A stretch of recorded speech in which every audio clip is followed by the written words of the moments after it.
جو لوگ اللہ کا قرب حاصل کرنے کے خواہاں ہوں انہیں کیا کرنا چاہیے؟ انہیں یہ چاہیے جو اللہ کرتا ہے وہ کریں۔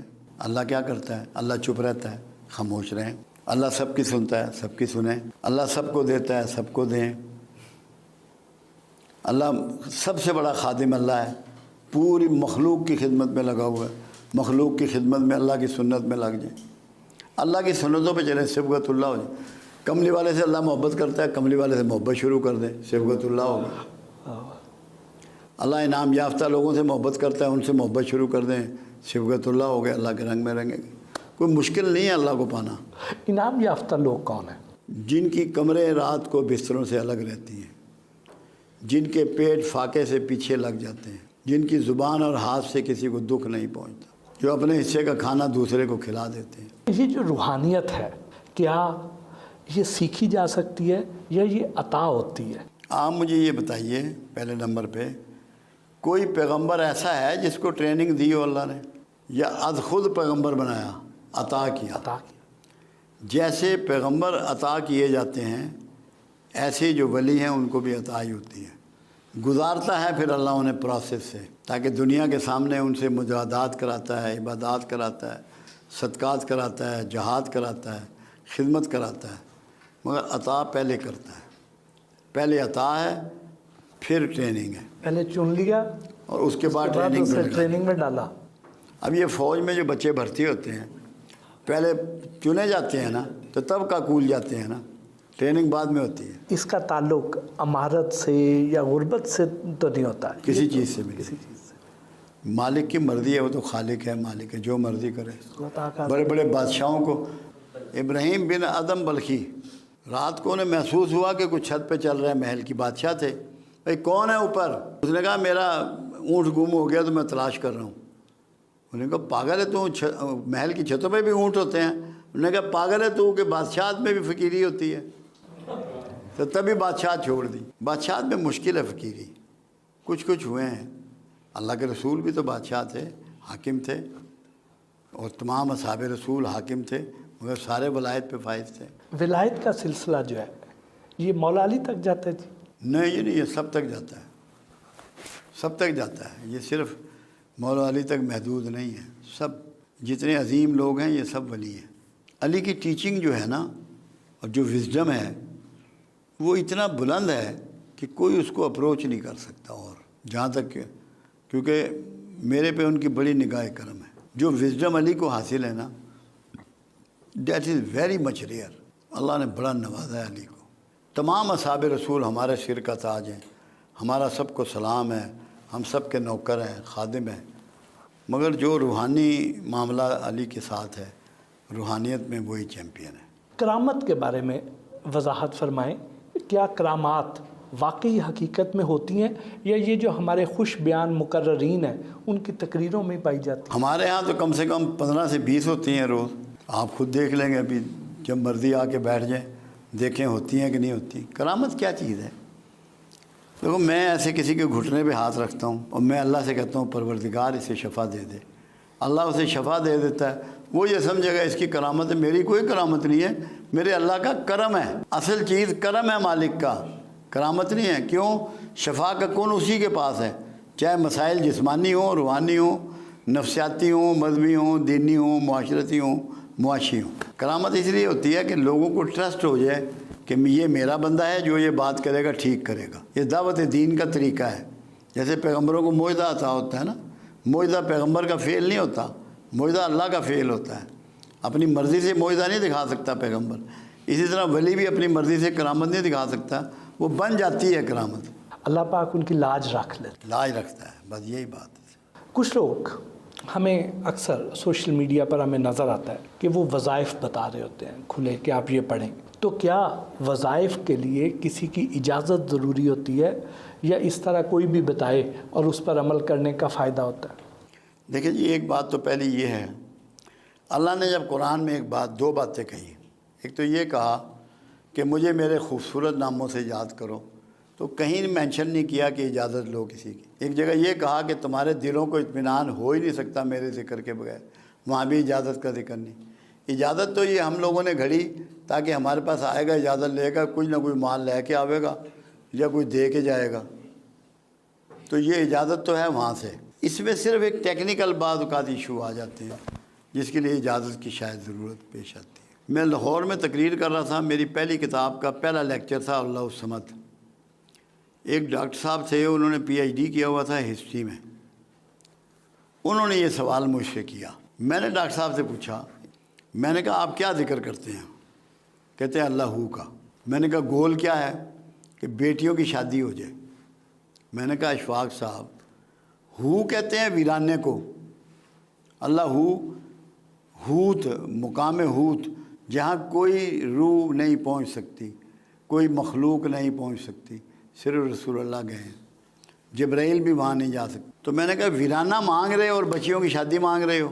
میں نے کہا تم اللہ کو یاد کرو، ہو کا ذکر ان لوگوں کے لیے ہے جو جنگلوں میں جا کے کرتے ہیں، جن کے بچے نہیں ہوتے، بیوی نہیں ہوتی، خاندان نہیں ہوتا۔ تمہیں میں ذکر تجویز کرتا ہوں، تم یہ ذکر کرو، اللہ کو یاد کرو، مگر یہ ذکر کرو، اللہ تمہارے لیے آسانیاں لکھ دے گا۔ میری بات سمجھ گئے آپ؟ یہ تھوڑا سا استاد سے اگر آدمی پوچھ لے، اجازت کا حکم کہیں نہیں ہے، لیکن کسی کو نماز پڑھنے کے لیے حکم نہیں ہے کہ تم نے پوچھنا ہے کسی سے، نہ تہجد کے لیے حکم ہے، نہ قرآن، نہ ذکر اللہ کہتا ہے میرا ذکر کرو، میری یاد کرو، اور مجھے اس طرح یاد کرو جیسے اپنے آباء و اجداد کو، اس سے بھی زیادہ۔ کوئی سی اجازت کی ضرورت نہیں ہے۔ اور اگر آپ کسی استاد سے پوچھ لیں گے تو پھر اس میں سب کچھ دعا فائدہ بھی ہوگا، شامل ہو جائے گی۔ اس میں دعا بھی ہوتی ہے۔ دوسرا اس میں یہ ہوتا ہے سارے لفظ جو ہے نا یہ کسی نہ کسی معاملے کو ڈیل کرتے ہیں اللہ کے نام۔ استاد کو پتہ ہوتا ہے کہ اس کی کیا ضرورت ہے، اس کو کون سا لفظ دوں گا جو اس کا یہ مسئلہ حل ہوگا۔ جیسے اینٹی بائیوٹک ہے یا کوئی دوائیاں ہیں، جب تک کہ آپ ٹیسٹ نہیں کرائیں گے وہ دوائی کارگر نہیں ہوتی۔ یہ ایسے ہی ہے، یہ بھی دوائی ہے، ذکر بھی دوائیوں کی طرح ہی ہے۔ پیر کامل کون ہوتا ہے؟ پیر کامل تو ایک ہی ہے، اور تو کوئی کامل ہے نہیں، اور وہ محمد رسول اللہ ہے۔ کامل ذات تو ہونی کی ہے، باقی ہر ایک میں کوئی نہ کوئی عیب، چھوٹا موٹا خامی کوتاہی ہوتی ہے، اس لیے پیر کامل تو سرکار ہی ہے۔ جس طرح بڑے بڑے اولیاء گزرے ہیں، بڑے بڑے عظیم اولیاء گزرے ہیں، اور اب ہمیں اس طرح کے اولیاء نظر نہیں آتے ہیں، کیا ہمیں دیکھنا نہیں آتا کیا، یا وہ ہیں نہیں ہیں؟ ہائے ہائے، بڑے بڑے ڈڈے سوالے کر دیں پہ میں نہ جواب دیں، کسی اور نے نہیں جواب دینے آپ کو۔ رسول اللہ نے یہ فرمایا کہ قیامت کے قریب علم اٹھا لیا جائے گا۔ لوگوں نے کہا یا رسول اللہ صلی اللہ علیہ وسلم کیا قرآن اٹھا لیا جائے گا؟ فرمایا نہیں، علم یہ ہے جو میں لایا ہوں اور جو اس پہ عمل کر کے دکھا رہے ہیں، یہ علم ہے۔ جو وحی کے علم پہ ایکٹ کر رہے ہیں یہ علم ہے۔ جیسے جیسے یہ لوگ فوت ہوتے جائیں گے، ان کے مقابلے کا، ان کے لیول کا دوبارہ پیدا نہ کیا جائے گا۔ اس کا مطلب ہوگا علم کا اٹھ جانا۔ تو اب وہ لوگ نہیں پیدا کیے جا رہے اس لیول کے، اس لیے آپ کا قصور نہیں ہے، علم اٹھ رہا ہے۔ تو اب اس طرح کے اس لیول کے نہ صحیح ان کی شبیہیں ہم نے ڈھونڈنی ہو تو کیسے ڈھونڈیں؟ ڈھونڈنے کی ضرورت نہیں ہے اس کا۔ میں نے جو طریقہ کیا، میں بہت گھما، 14 سال کی عمر سے میں نکلا اور الحمدللہ رج کے دھکے کھائے، مجھے تو کوئی ملا نہیں۔ پھر دماغ میں ایک بات آئی کہ جس نے دینا ہے میں اس کے پیچھے کیوں نہیں پڑتا، تو میں اپنے رب کے پیچھے پڑ گیا، اس نے سب کچھ ہی دے دیا۔ تو آپ اللہ کے پیچھے پڑیں، کسی کی طرف جانے کی ضرورت نہیں ہے۔ اللہ سے کہیں کہ تو اپنا بندہ ملوا دے گا، کسی کے پیچھے مت جائیں، ورنہ آپ تو نمبر 1 تک پہنچ ہی نہیں سکتے، کیونکہ نمبر 1 اب جو نمبر 1 بنے ہوئے ہیں وہ روپ ہے، اور جو نمبر 1 ہے اس نے روپ چھپایا ہوا ہے۔ وہ خود ادھر لے جائے گا، چاہے وہ جہنم لے آئے۔ آپ کو جہاں مرضی لے جائے جی، ہمیں اس سے کیا، وہ جانے اس کا کام جانے، جس کے ذمہ ٹھیکہ ڈال رہے ہو اس سے ریکویسٹ کرنی ہے۔ تنہائی میں باتیں کرتے ہو، گاڑی چلاتے ہوئے کر لو، اللہ سے شرمانا نہیں ہے۔ سب سے زیادہ فرینکنیس اللہ سے ہونی چاہیے، ہر ویلے وہ مگر لگے رہو، وہ تنگ نہیں پہنتا، گھبراتا نہیں۔ کہتے ہیں اللہ پاک جو ہے یہ بڑا لجپال ہے، بہت اللہ پاک جو ہے بڑا مان رکھنے والا ہے۔ بالکل سچ ہے۔ آپ اس کے بارے میں جو سوچیں گے تو اللہ تعالیٰ اس کے لیے ویسا بن جاتا ہے، کیونکہ اللہ قرآن میں کہہ رہا ہے اے میرے بندے زیادہ گمان نہ کر، زیادہ گمان گناہ ہے، مگر تو جو مجھ سے گمان کرے گا میں تیرے گمان کے مطابق کر دوں گا۔ کر دیتا ہے، ہم گمان ہی نہیں کرتے، تو ہم تو بیچ میں بندے گھسیڑے ہوئے ہیں نا، مخلوق گھسیڑی ہوئی، مخلوق کو نکال کے اللہ سے بات کرو، پھر دیکھو کیا معاملہ ہوتا ہے۔ ہم تو مخلوق گھسیڑ لیتے ہیں نا، وہ اس سے چڑھتا ہے، صرف ادھر نہ گل کرو کلیاں۔ یہ جو ہمارا عام جو مولوی ہیں، ہمارے عام جو علماء کرام ہیں، یہ ہمیں اللہ پاک سے ڈراتے ہیں۔ اللہ پاک تو بڑا رحیم ہے، ہم نہیں مگر اللہ ڈراتا بھی تو ہے نا۔ جب بھی پیغمبر کی بھی بات کی، اللہ نے کہا کہ خوشخبری سنانے والے اور ڈر سنانے والے، اور ہمیں تو یہ بھی کہا تم میں سے ایک گروہ ایسا ہونا چاہیے جو دین کا علم سیکھے اور اپنی بستیوں میں جا کے میرا ڈر سنائے۔ تو وہ کوئی غلط نہیں کر رہے ہیں، وہ بالکل صحیح کر رہے ہیں جو ڈر سنا رہے ہیں، مگر وہ رویے کا فرق ہے۔ رویے سے ڈر بتائیں نا پھر موج ہے۔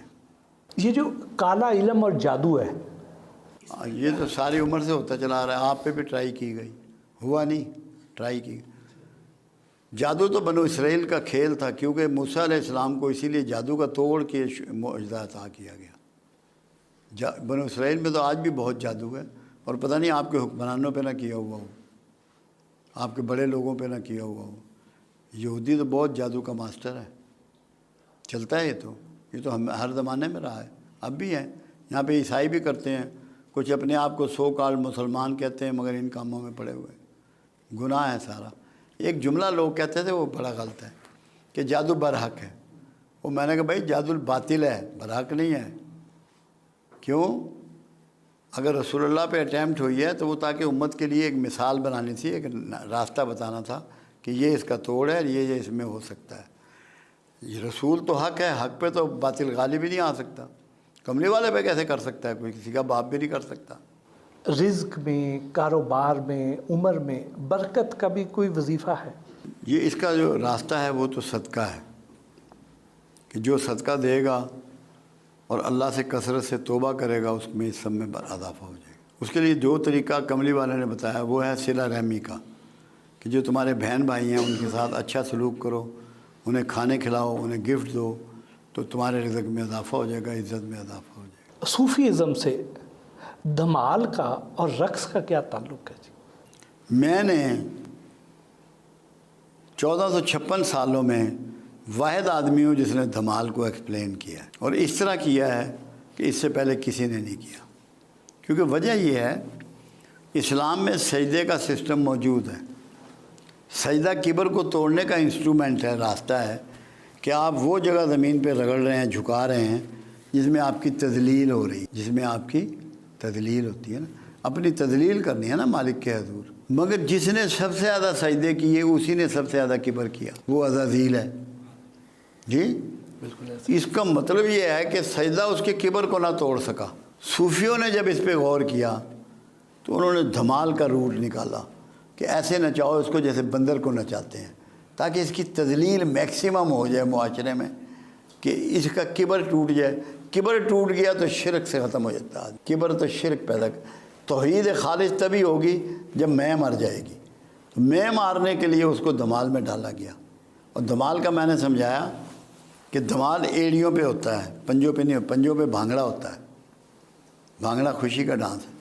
دھمال ایڑیوں پہ ہوتا ہے، یہ ایسے گھومتے ہیں آپ، ہاتھ یہ ہوتا ہے اور ایک یہ ہوتا ہے۔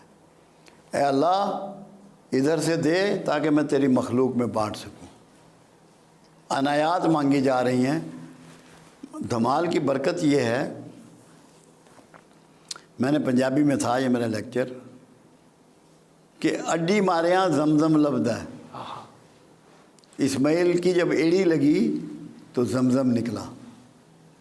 تو یہ جمال جو ہے ایڑی مارنا ہے تاکہ تمہیں آج کا زمزم نصیب ہو، فلاح نصیب ہو، صحت نصیب ہو، عزت نصیب ہو۔